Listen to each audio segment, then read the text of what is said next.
clearly what's going to happen here is this is going to be something where the state, which means the legislature and the governor, are going to have to be engaged in this because of the nature of Wisconsin law, that whether it's a city, the county, or the region, whoever is making the decision is going to need approval from the state legislature and the governor.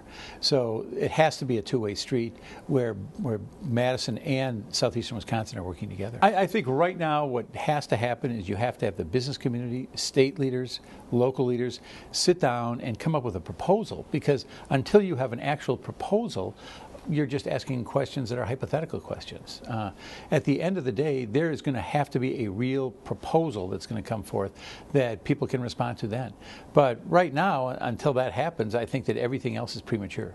If you go back 5 years, on a fiscal standpoint, the Milwaukee Public Schools were like a car going 90 miles an hour towards a cliff. If you looked at the long-term liabilities, if you looked at the costs that it just didn't have any control over, it was out of control. He really, with the help, I think, primarily of President Michael Bonds, righted the ship.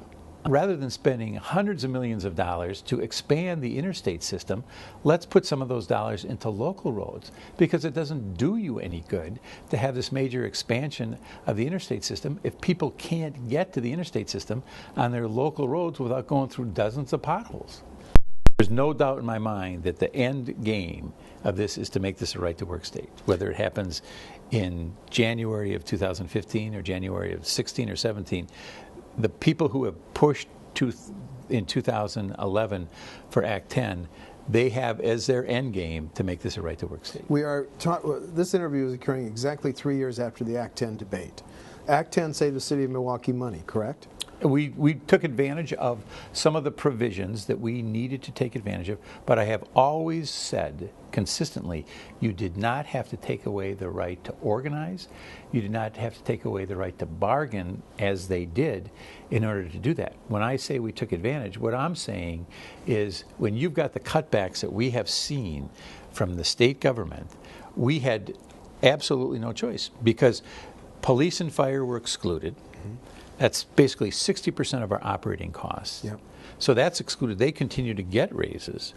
That would have meant that the entire burden would have had to fall on the 40% remaining. We felt that that was just an impossible situation. And so when I say take advantage, we had the gun to our head, and it was like, all right, do you want to have libraries? Do you want to have public health? Do you want to have the Department of Public Works services? Do you want to have neighborhood services? We had to do that, otherwise we would have seen massive layoffs here.